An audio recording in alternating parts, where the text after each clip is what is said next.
ভাগী তোমার। জন্মের 1 বছর পর কোরআনের হাফেজ হয়ে সম্পূর্ণ বিশ্ববাসীকে চমকে দিলেন হাফেজ মুহাম্মদ ইয়াহিয়া। মুসলমানদের পবিত্র ধর্মগ্রন্থ আল কোরআন একজন প্রাপ্তবয়স্ক মানুষের কাছে সহি শুদ্ধ করে পড়া অনেক কঠিন। তবে 1 বছর সম্পূর্ণ না হওয়া ছেলেটি যে এই সম্পূর্ণ কোরআন মুখস্থ করেছে তা অসম্ভবকে সম্ভব করার মতো বিষয়। ইসলামের ইতিহাসে আব্দুল কাদের জিলানী মায়ের গর্ভ থেকে পবিত্র কোরআনের হাফেজ হয়ে এসেছিলেন, আর তার সঙ্গে প্রায় তাল মিলিয়ে জন্মের 1 বছর পর কোরআনের হাফেজ হয়ে ইতিহাস সৃষ্টি করেছেন শিশু ইয়াহিয়া। তার এই সফলতার জন্য সৌদি আরব সহ বিভিন্ন মুসলিম দেশের কোরআনের অনুষ্ঠানে তাকে বিভিন্ন সম্মাননা দেওয়া হয়েছে। সম্প্রতি সোশ্যাল মিডিয়ায় একটি ভিডিও ভাইরাল হয়। সেই ভিডিওতে দেখা যায় একজন পর্দাশীল নারীর নিজের কোলে ছোট ছেলেকে নিয়ে সাক্ষাৎকার দিচ্ছেন। ছোট ছেলেটির পরনে রয়েছে সাদা পাঞ্জাবি ও ইসলামিক টুপি। এই নারীর কোলে যে ছেলেটি রয়েছে সেই ছেলেটি হচ্ছে বিশ্বের সবচেয়ে ছোট কোরআনের হাফেজ, যার জন্মের 1 বছর পূর্ণ হওয়ার পর হঠাৎ একদিন ঘরের দেয়ালে লেখা কালিমা এই ছোট ছেলেটি পড়তে শুরু করে। তখন এই বিষয়টি লক্ষ্য করেন তার বাবা মা। এরপর ছেলেটির সামনে কোরআনের আয়াতগুলো তুলে ধরলে ছেলেটি সম্পূর্ণভাবে সহি শুদ্ধ কোরআন তেলাওয়াত করেন। তা দেখে অবাক হয়ে গেলেন পরিবারের সবাই। তাই এতেই বোঝা যায় তিনি সম্পূর্ণ কোরআন রপ্ত করে ফেলেছেন। ছোট শিশুটির মা দাবি করেন তার ছেলে কোরআনের 114টি সূরা অনায়াসে পড়তে পারেন। কোরআনের যে কোনো একটি আয়াত তার সামনে তুলে ধরলে পরের আয়াতটি সে সবাইকে পড়ে শোনায়। কিন্তু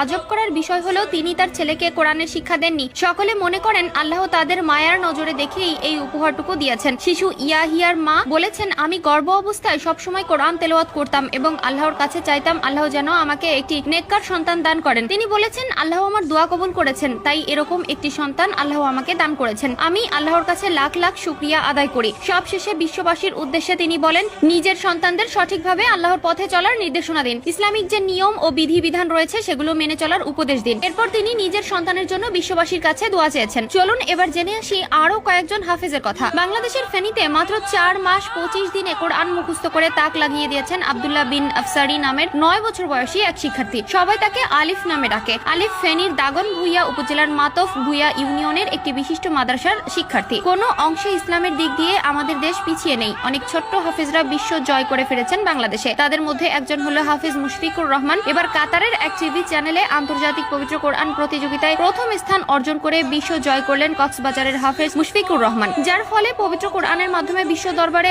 আবারও একবার উড়ল বাংলাদেশের পতাকা। কাতারে অনুষ্ঠিত তিজান আন্নুর আন্তর্জাতিক কোরআন প্রতিযোগিতায় প্রথম হয়েছেন বাংলাদেশের হাফেজ মোহাম্মদ মুশফিকুর রহমান। গত 29 জানুয়ারি দোহায় অনুষ্ঠিত এক বর্ণাঢ্য অনুষ্ঠানে তাকে সম্মাননা সনদ দেওয়া হয়। আসন্ন রমজানে মাসব্যাপী প্রতিযোগিতার পুরো ধারাবাহিক সম্প্রচার করবে কাতারের শিশু বিষয়ক টেলিভিশন চ্যানেল জিম টিভি। وأقيموا الوزن بالقسط ولا تخسروا خذ الكتاب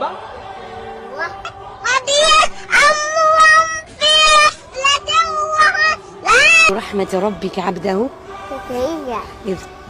إذ نادى ربه نداء